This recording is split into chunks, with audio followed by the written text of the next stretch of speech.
Hey guys, what's up? I wanted to make a video on some advice that I wish I had gotten when joining the Army, and that is how to set up your money. The vast majority of people who join the Army are young and single, so I'm going to focus on that audience. And because I'm a lieutenant myself, I'm going to give the exact numbers of a lieutenant. If you're not a lieutenant, you're going to have to play with the numbers a little bit, but the tips and the general advice will still apply. So I'm going to go ahead and give a little background, and then I'll give tips and examples with numbers of how to best set up your money. So before we get started, I just want to say I am not a licensed finance professional. This is me just giving tips based off of what I've done and seen during my time in the military. So first, there's three main pay classes. There's base pay, which is salary, BAH, basic allowance for housing, and your BAS, basic allowance for subsistence. Base pay goes up as you're in longer and as you get promoted, and your basic allowance for housing is all based on where you live at the time, and your BAS stays the same. So for example 1, I'm going to talk about your initial Army training, which for lieutenants is Bullock. So these numbers will be based off of a second lieutenant who's going to Field Artillery Bullock in Fort Sill, Oklahoma, and with those numbers you're going to be making approximately $50,484, but when you factor in that BAS and BAH aren't taxable, that's really about equivalent to making about $55,000 in the civilian world. So during this time, I really recommend just focusing on your Army training, in this case Bullock, because it's going to be the foundation for the rest of your time in the military. If you don't really pay attention, you don't get the basics down, you're going to have a lot harder time in the future. And so since you're focusing on Bullock, it's going to be a lot easier to save money because you're focusing on kind of the schoolwork, the classwork, all that stuff. But at the same time, I do recommend kind of checking out the local area. For me personally, I'd never been to Oklahoma or North Texas before, and I don't know if I'll ever go back. So I would definitely recommend having some money to check out that stuff. So number 1 tip is to get a roommate. Now having a roommate is great because it allows you someone to study with, to have someone to easily do stuff with on the weekends or during the week or whatever, and it cut all your costs in half: rent, utilities, everything like that. Plus, if you're a lieutenant, you probably just recently graduated from college, so you are probably used to having a roommate anyway. So for example, if you have a roommate at Field Artillery Bullock and you're cutting your BAH costs in half for rent and utilities and everything, that'll save you $2,295 during your time at Bullock. My second piece of advice is to immediately set up contributions to the TSP, the Thrift Savings Program, and a brokerage account. If you're joining the Army now, you're in the blended retirement program, which means that at 20 years you get less percent of your base pay when you retire, if you retire after 20 years, but the whole time you're in, the Army's going to contribute at least 1% of your base pay, not BAH, not BAS, 1% of your base pay into retirement for you. And they'll match up to 5%. So I recommend immediately setting up, you're going to contribute 5% of your base pay into the TSP. And here's the numbers for that. As a brand new second lieutenant, 1% of your base pay right now is $31.88, and 5% is $159.40. So no matter what, the Army is going to be putting in $31.88 towards your TSP retirement off the bat.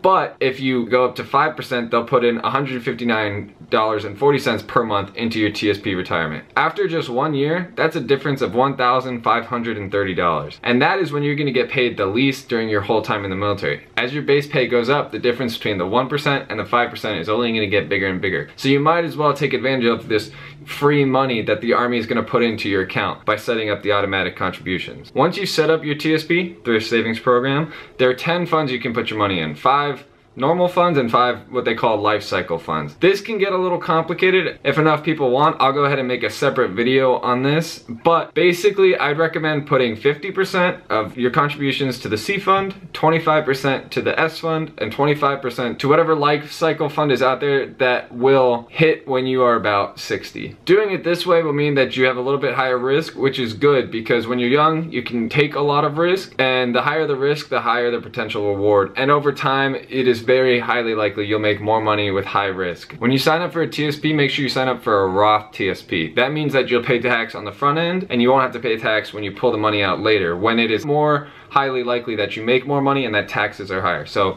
I would do a Roth TSP. Then I would set up another 5% to automatically go to a brokerage account, aka somewhere you can buy stocks, mutual funds, bonds, stuff like that. Somewhere like Robinhood or TD Ameritrade or one of those platforms. Where TSP is retirement money that you can't really touch till you're 59 and a half, except for a couple of cases like buying a first house or medical expenses. The brokerage account is money that if you need to, you can pull out, you can put more in. It's just more flexible. But the downside is you don't have the same tax advantages that the TSP he offers, but that's okay. If you don't know what you're doing with stocks, I'd recommend taking the advice of people like Warren Buffett and Jim Cramer and just putting all of your money in a low-cost S&P 500 mutual fund or ETF, such as FXAIX or VOO. Number 3, I'd suggest creating a safety budget. So usually it's recommended that you save 3 to 6 months of expenses in an account where you can get the money quickly if you need it. Being in the Army where income is very consistent and it's almost impossible for you to get kicked out immediately, you can probably get away with a smaller safety budget if you want. But whatever you want to do, I'd set up a budget to figure that out, and I'd put all the money into a high interest savings account. So somewhere you can get the money pretty quickly, but it's still making some money for you. Once you've made that safety budget, any extra money you're saving, I would take and I'd put into that brokerage account so that you can put it in the market, have it make money for you. Number 4,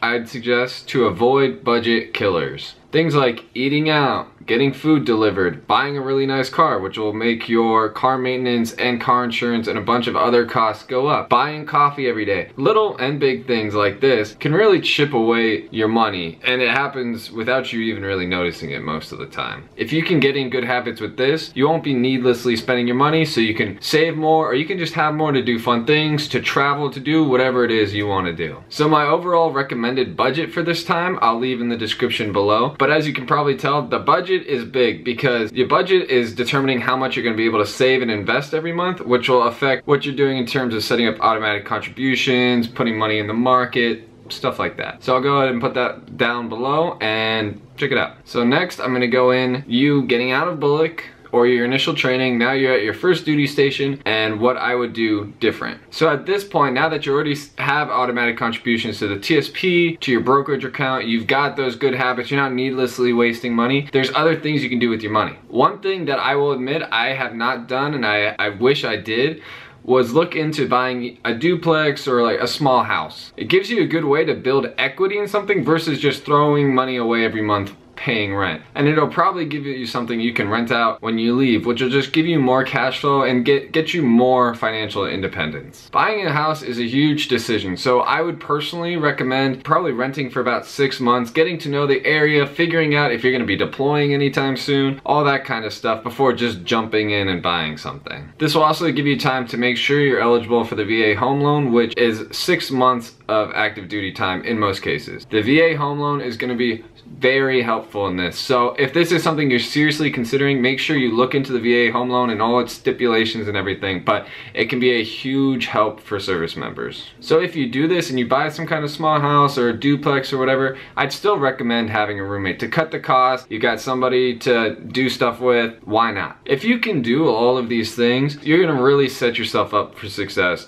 for not only your time in the military, but really for the rest of your life. The good habits, getting money in the market early, taking advantage of the time value of money is really going to put you in a good place, especially if you don't have any college debt because you got a scholarship in ROTC or whatever. You're really gonna be in a great financial place compared to your peers. Now, money isn't everything, really. Money is just an enabler to let you do what you want, nothing more, nothing less. This is just a way to set yourself up for success. This is not obsess over this kind of stuff for the rest of your life. There's more to life than money. But these are all tips that either I've taken advantage of myself or I wish I had taken advantage of. So I wanted to share them. So I'm gonna go ahead and put an example budget for this, being a second lieutenant at Fort Bragg and buying a house or duplex or something down below as well. Just an example. But yeah, that's all I've got for today, guys. I really hope this is helpful. I really think this can help set up a lot of people for success, because if you can be financially independent, you don't have to be stressing about bills and whatnot. That's gonna free you up to do things you love, to be a better military person, whether that's a platoon leader, whether that's a sergeant, whether that's a private, whatever it is. It's just gonna free up a lot of mental energy. But anyways, that's all I've got for today, guys. So until next time, keep killing it.